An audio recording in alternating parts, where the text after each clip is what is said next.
Alors bonjour à tous et bienvenue dans cette nouvelle vidéo. Donc aujourd'hui nous allons répondre à la question: est-ce que c'est normal de douter en fait même après la rupture que c'était bien de la perversion narcissique? Effectivement c'est une question intéressante, c'est effectivement intéressant d'avoir posé cette question, donc je remercie la personne qui a posé cette question.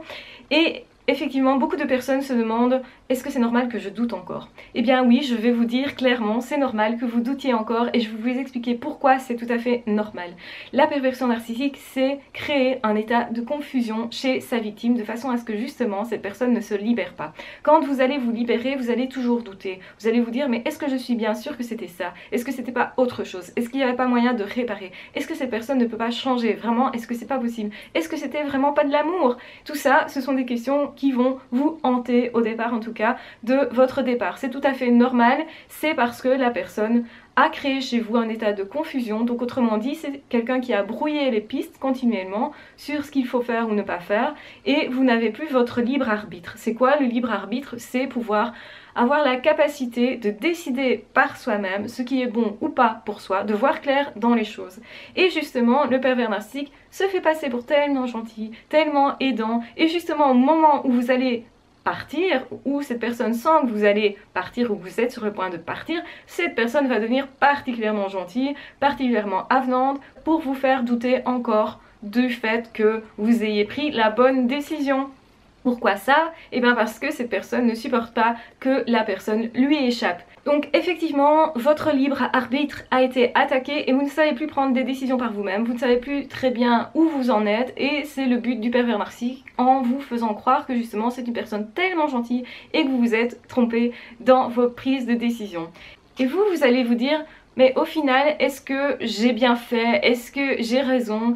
Effectivement, vous vous êtes laissé guider tout ce temps-là par une autre personne qui était justement la personne perverse narcissique et maintenant il va falloir avoir confiance en vous, ce que justement vous n'avez pas, et c'est pourquoi vous allez douter continuellement. Donc le fait de douter continuellement, en fait, c'est encore un indicateur qui montre que vous avez bien été dans une relation qui n'était pas normale pour vous. Une personne qui aurait réellement essayé de vous aider aurait aussi essayé de faire en sorte que vos doutes soient moins importants. Chaque fois que vous prenez une décision, un ami fiable va vous dire: non mais tu sais, tu as raison, ou je pense que tu devrais te poser des vraies questions sur telle ou telle problématique. Pose-toi la question de ce que tu veux vraiment. Donc un ami réel, quelqu'un qui vous aide réellement, qui est vraiment votre sauveur en réalité, c'est quelqu'un qui va essayer de faire tout pour que vous soyez raccordé à vous-même, pour que vous sachiez prendre des décisions et que vous ayez confiance en vos décisions. Ça veut dire qu'un ami va vous dire: bah oui, tu sais, dans la vie il y a plein de possibilités au niveau des décisions qu'on peut prendre et il faut essayer de choisir la meilleure pour soi à ce moment-là, celle qui se présente à ce moment-là. Ça veut dire que dans 6 mois peut-être c'était pas la meilleure décision à prendre, on aurait pu attendre 6 mois et avoir une meilleure décision. Mais on est tous en tant qu'être humain plus ou moins limités dans notre raisonnement, dans notre fonctionnement et dans notre analyse. Donc ça veut dire que parfois on doit prendre des décisions assez rapidement et en se disant: mais voilà, c'est la meilleure que j'ai pour l'instant, je vais la prendre, donc c'est une bonne décision, mais c'est vrai que c'est pas la seule. Et donc autrement dit, les pervers narcissiques vont jouer avec ces doutes là, le fait qu'effectivement le raisonnement n'est pas quelque chose de purement mathématique. En tout cas, quand vous prenez des décisions par rapport à des relations humaines, on le sait tous, mais tout le monde n'est pas tout blanc, tout noir. La plupart des gens en tout cas ont des bons côtés et peut-être des côtés moins bons. Et donc du coup quand vous rompez avec un ami, vous allez vous dire: mince, peut-être que cette relation aurait pu continuer, ou peut-être que j'ai pas laissé assez de temps à cette personne, etc. Généralement c'est ça que vous allez vous dire aussi par rapport à la perversion narcissique, par rapport au pervers narcissique. Peut-être que cette personne aurait pu évoluer. Parce que beaucoup de personnes effectivement peuvent changer, peuvent se remettre en question, etc. Mais le problème du pervers narcissique, c'est que ce pervers narcissique ne veut pas se remettre en question. Le pervers narcissique, la perverse narcissique considère toujours que le problème est chez l'autre. Donc il n'y a pas de remise en question, il n'y a pas d'évolution possible. Une fois que vous avez compris ça, vous aurez compris que votre décision, inévitablement, elle est bonne.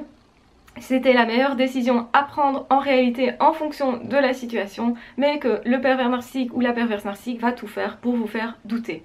continuellement vous faire douter, et dès que vous allez vous libérer, vous attaquez en fait l'ego de l'autre, donc l'autre en fait ne se sent plus exister, donc il y a un manque si vous voulez, ils sont en manque de quelque chose, en réalité ils sont dépendants affectifs, hein.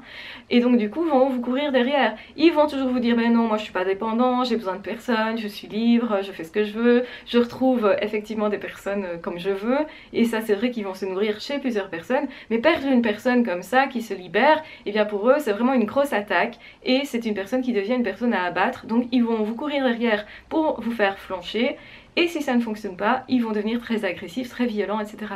C'est pour ça que j'ai toujours dit, il ne faut pas confronter directement un pervers narcissique en pleine face. Au contraire, le mieux c'est de cacher les choses, de masquer les choses, de préparer votre fuite au fur et à mesure, et puis de vous en aller quand effectivement le temps est venu. Mais effectivement, ne faites pas ça de façon frontale, et si vous voulez vraiment l'affronter frontalement, alors faites en sorte qu'il y ait plein de témoins, que ça soit dans la rue, que ce soit au niveau d'une famille, donc dans votre famille, ou parmi vos amis, enfin bref, ne restez pas face à face avec un pervers, une perverse narcissique, parce qu'ils peuvent devenir très violents à ce moment-là, parce qu'ils se sentent vraiment fortement agressés du fait que vous vouliez partir, que vous arriviez tout simplement à voir un minimum clair, parce que c'est le seul moment où vous commencez à voir clair en réalité. Le moment où vous vous en allez, vous vous êtes en allé, non pas comme ça, c'est pas une décision comme ça qui vous est venue comme ça, vous avez pris du temps pour prendre cette décision. Vous avez certainement été encouragé peut-être par d'autres personnes qui vous ont dit mais attends c'est pas normal ça. Et effectivement même avec les preuves sous le nez vous allez encore douter parce qu'en fait vous avez été manipulé. C'est le fait d'avoir été manipulé qui vous fait douter. Donc surtout ne flanchez pas. Vous allez vous dire oui mais est-ce que j'ai vraiment raison? Vous allez en fait continuer de vous sentir coupable. Mais il faut vraiment travailler là-dessus et ne pas flancher. C'est peut-être et certainement le plus dur quand on quitte un pervers narcissique, une perverse narcissique, c'est le fait de se dire j'ai raison, je ne dois pas flancher, je dois comprendre que j'ai vraiment raison et que ce que je fais, je le fais pour ma survie. C'est pour ça qu'il faut se centrer sur soi et arrêter de penser à l'autre, au pervers narcissique. Parce que quand vous êtes centré sur vous, vous allez ressentir qu'effectivement vous allez mieux. Que effectivement, même si vous souffrez, etc., cette souffrance-là, c'est la souffrance du deuil qui peut enfin se faire. Le truc, c'est qu'un pervers narcissique va passer son temps à faire souffrir, mais de manière à ce que les deuils ne se fassent jamais, ne se terminent jamais. Parce que souffrir parce qu'on vient de rompre, ou souffrir parce qu'on a perdu son boulot, ou souffrir parce qu'on a été malmené par un supérieur, malmené par un ami, soi-disant, qu'on se rend compte qu'en fait on a été manipulé, on se sent un peu honteux, etc. Tout ça c'est normal, ce sont des sentiments tout à fait normaux et le fait de douter en fait partie. Mais vous devez vraiment vous recentrer en vous disant tout le monde doute dans cette situation-là, j'ai fait ce qui était le meilleur pour moi et en fait le meilleur pour l'autre aussi. Indirectement vous allez comprendre que c'est le meilleur pour l'autre aussi. Vous sacrifier ne sert à rien, ne va pas aider l'autre personne.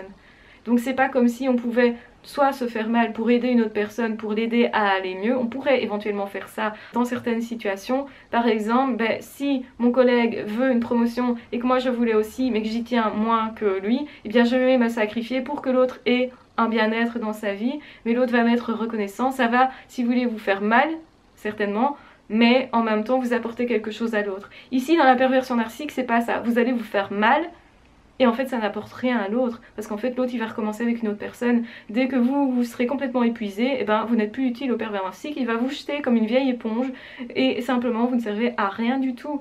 Donc ne vous sacrifiez pas, vous avez intimement plus de valeur que ça, intimement vous ressentez votre valeur, ne laissez pas cette valeur là à un sacrifice aussi débile. Donc oui, vous avez bien fait de partir. Oui, si ce n'est pas suffisant, que vos doutes sont toujours là, eh bien c'est peut-être intéressant d'avoir un regard extérieur et c'est à ça aussi que servent les consultations. Allez consulter quelqu'un, même un ami, même quelqu'un de votre famille pour voir ce que cette personne en pense et essayer de vous confier à une personne extérieure va faire en sorte que la personne va regarder votre situation et va vous dire clairement, si cette personne en tout cas est formée dans la perversion narcissique, va vous dire clairement c'est ça ou ce n'est pas ça. Cette personne peut vous dire mais non écoute là tu n'es pas dans de la perversion narcissique, c'est autre chose. Donc voilà, on peut confondre parfois avec certaines maladies mentales comme la schizophrénie, mais les schizophrènes n'aiment pas se faire souffrir l'autre, le font sans en fait vraiment vouloir la souffrance de l'autre et quand ils partent généralement ils partent tout à fait et vous laissent faire votre deuil tranquillement. Donc là aussi c'est une façon de distinguer une pathologie mentale éventuelle qui peut créer de la souffrance chez l'autre avec la perversion narcissique où jamais ils ne vont vous laisser partir. Ils vont faire semblant qu'ils s'en vont mais vont revenir dès que vous vous êtes sur le point de vous réparer en fait. Voilà, je vous embrasse très fort, je vous aime très fort, prenez bien soin de vous, ne doutez plus de vous, vraiment, l'important c'est que vous preniez confiance en vous, c'est ça qui va faire que vous n'allez plus retomber sur ce type de personnes-là, qui va faire aussi que vous allez avoir le courage d'affronter la situation et de commencer aussi à vous mettre en lien avec des personnes qui sont bonnes pour vous, d'oser dépasser votre coquille, de vous sentir parfois un petit peu fragile dans certaines relations, mais des relations qui peuvent être saines. Donc là, la fragilité n'est plus une fragilité quand on l'offre à l'autre, quand on sait que l'autre ne va pas profiter de nos éventuels défauts que nous avons tous, de nos éventuels manquements que nous avons tous. Et en fait, l'amour commence vraiment quand on est accepté dans ses défauts. Voilà, je vous embrasse très fort, je vous aime très fort. Donc n'hésitez pas à vous abonner à la chaîne si ce n'est pas déjà fait. N'hésitez pas à partager, à liker, disliker, à commenter. Et de toute façon, on se retrouve très vite dans d'autres vidéos ou dans d'autres podcasts. Ah, ciao, bye bye!